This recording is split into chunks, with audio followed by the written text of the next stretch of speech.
Welcome to episode 392, where I'm talking about how to take care of our skin during spring, which is a time when the kapha dosha is high in the environment, and this can result in clogged pores, oiliness, puffiness, skin outbreaks, and a dull appearance to the skin as it loses its vibrancy.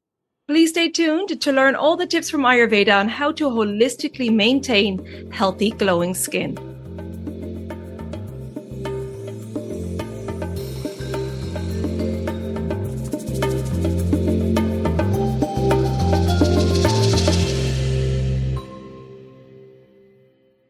Hi there, I'm your host Colette, and on this podcast I will be sharing the teachings of Ayurveda, yoga, and holistic health practices.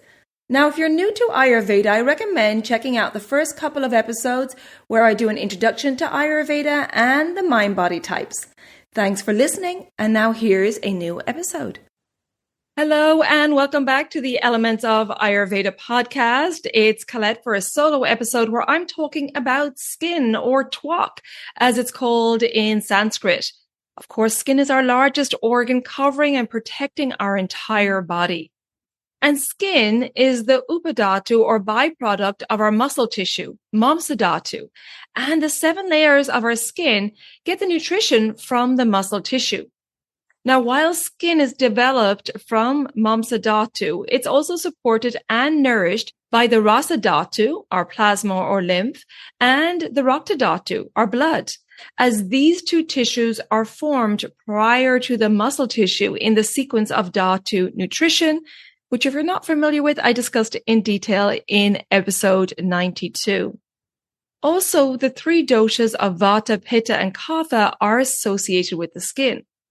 The pitta dosha is one of the main doshas that supports the skin, as the skin is the main site of brajaka pitta, which helps to maintain the skin's color, texture, temperature, and complexion. The kapha dosha provides moisture, construction, and protection, and the vata dosha is connected to the skin as a sense organ through the sense of touch. Prana vayu, the subdosha of vata, carries any sensation from our skin to the brain for us to process. So we see that all 3 doshas are associated with the skin, and therefore all 3 doshas can affect the skin. And in this episode, I'm focusing on the effect of spring season on the skin. Now, in the Northern Hemisphere, we have shifted out of winter and into spring season, and spring is known as kapha season because it tends to have the same qualities or gunas as that of the kapha dosha, in that cold, moist, heavy, static, soft, and liquid. We see these qualities reflected in cooler temperatures and the clogged earth, which is clogged with melting snow or lots of rain. This is where the macrocosm, the environmental conditions, are affecting the microcosm, our body. And we always have to remember the Ayurvedic healing principle of like increases like and opposites pacify. And in this case, we can see that the like qualities of the kapha dosha and the spring season will increase kapha in the body. This accumulation of the kapha dosha, the combination of earth and water elements, can increase moisture, heaviness, and stagnation in our body and mind. Now, if you have a high vata constitution, and you normally have more vata type of skin, which can tend to be dry and rough, this increase in the kapha dosha will be a welcome relief, as it provides the opposite qualities of the vata dosha, and therefore the extra moisture brings balance to your normally dry skin, leaving your skin feeling hydrated and smooth. However, for those with a high kapha constitution, or perhaps you have a kapha imbalance, it can show up on the skin in many ways. So let's take a look at how these kapha qualities of spring can affect the skin. The increase in external moisture combines with internal kapha to create more fluids in the body. So there could be a retention of fluids, and you might notice this in puffiness under the eyes or in the skin in general, and you might feel weighed down or even swollen. The lymphatic system, which is closely connected to skin clarity, may become sluggish, and the skin can appear dull. And the increased kapha qualities can result in stagnation in the body, which can lead to the skin feeling very itchy. The sluggishness of kapha can result in clogged pores, blackheads, whiteheads, and this stagnation prevents the natural detox process from flowing freely, which therefore can result in breakouts. The skin may feel greasy, sticky, or appear shiny, especially around the T-zone. And the skin can lose its vibrancy and feel less resilient. Now, if there's a high pitta dosha present also, it could result in inflammatory skin conditions and rashes, especially as the heat starts to increase as we move later in the spring season and closer to summer or pitta season. So let's look at how we treat the skin during spring season. In Ayurveda, the skin is not treated in isolation. There needs to be a holistic approach as the skin is seen as a reflection of our internal balance. And so when there's an imbalance internally, the skin often becomes a visible outlet for what's happening on the inside. This could be an imbalance in the body and or mind, as Ayurveda teaches us that our emotions are also reflected on the skin. This is where Ayurveda offers timeless wisdom.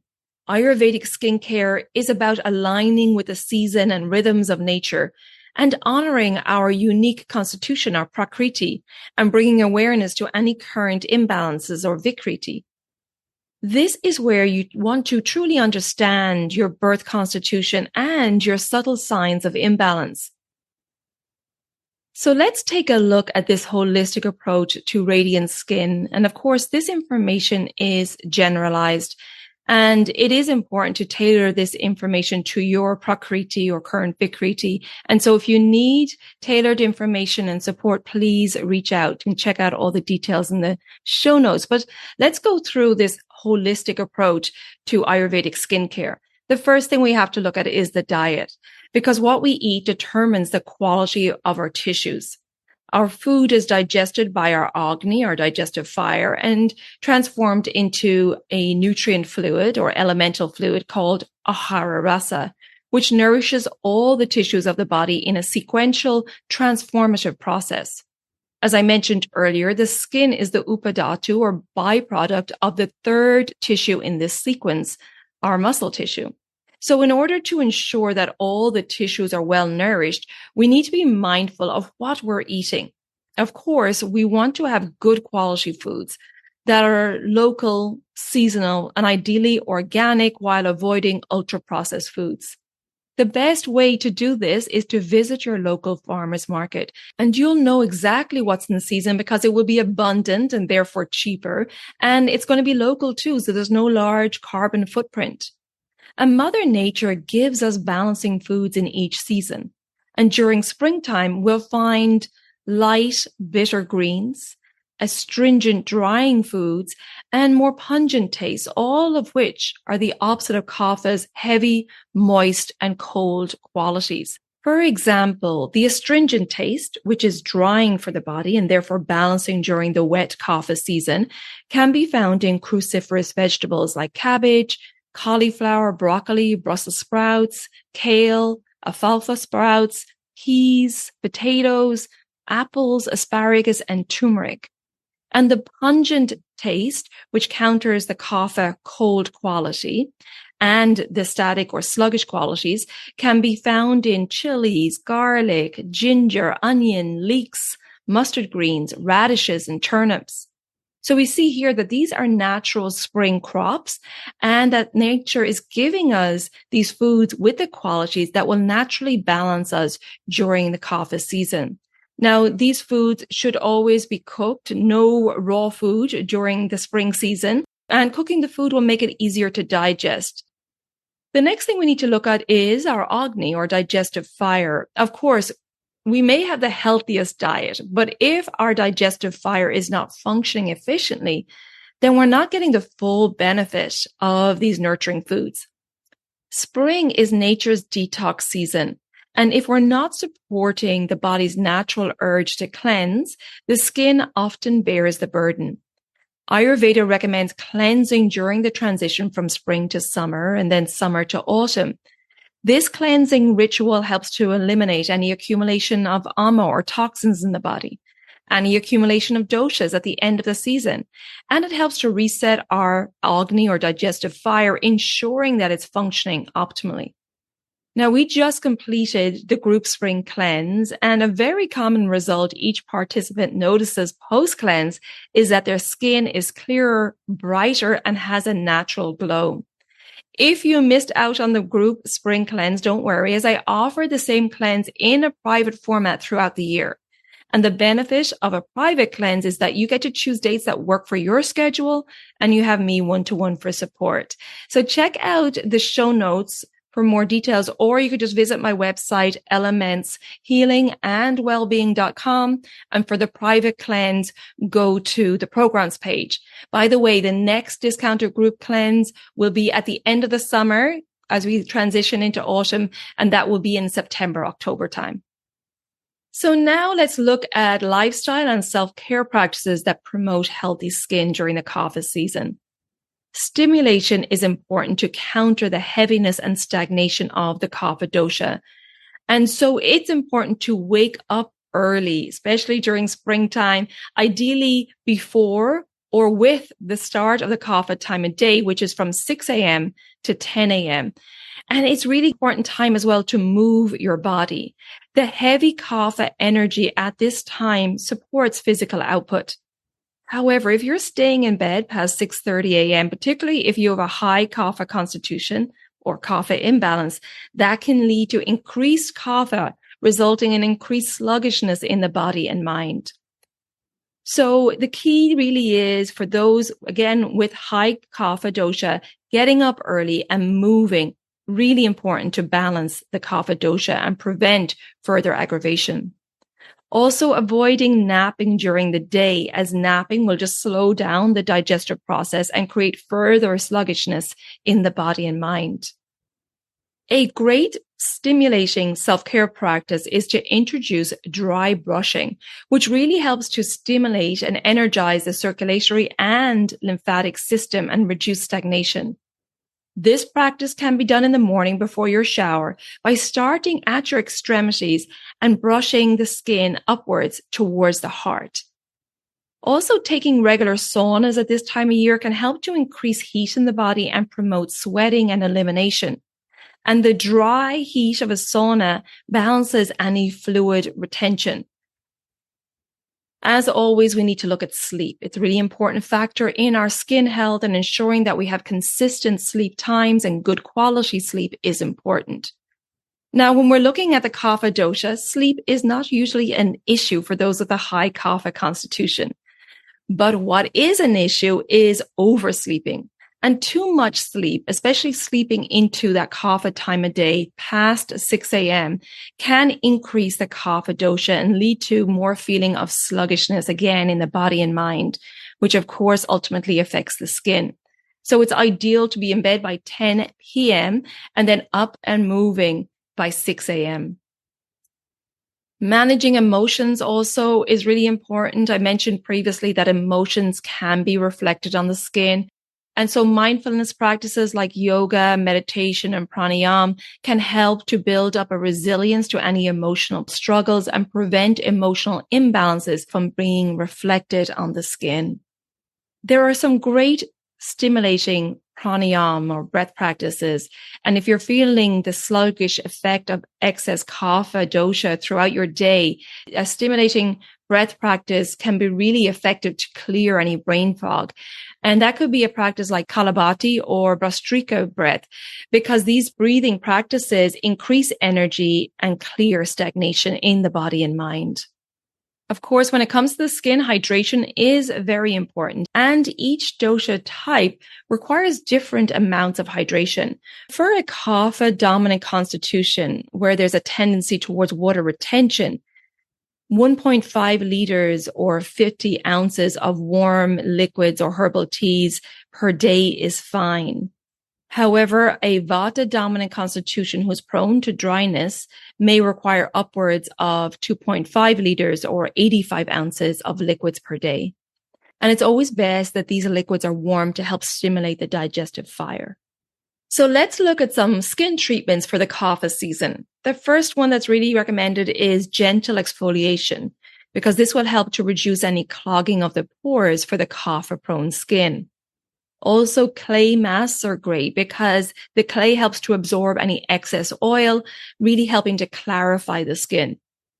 And it's important to also switch to lighter oils during kapha season, moving away from the heavier oils of autumn and winter. Or you may need to reduce oil use altogether if you have very oily skin during springtime. Of course, we want to choose natural face products as our skin digests any product we put on it. And I recommend checking out the EWG Skin Deep Guide. That's the Environmental Working Group, as this resource is amazing for navigating the world of healthy skincare. And they give lots of information on all skin products, including sun protection. The website is ewg.org. So check that out. Really fantastic information there. And finally, Ayurveda has some wonderful herbs which are really beneficial for the skin. And in episode 304, I discussed in detail herbs like aloe vera, bakuchi, mangista, neem, and rose. As always, I recommend getting professional advice before taking any herbs to ensure that they're going to be beneficial for your constitution or if you have a current imbalance. So as we can see, Ayurveda doesn't just look at what we put on our skin. It guides us in supporting the whole being, what we eat, how we move, when we sleep, and how we handle stress. All of this will impact our skin deeply. When we approach spring with an Ayurvedic lens, we're not just looking at the external skin. We're refreshing our entire inner ecosystem.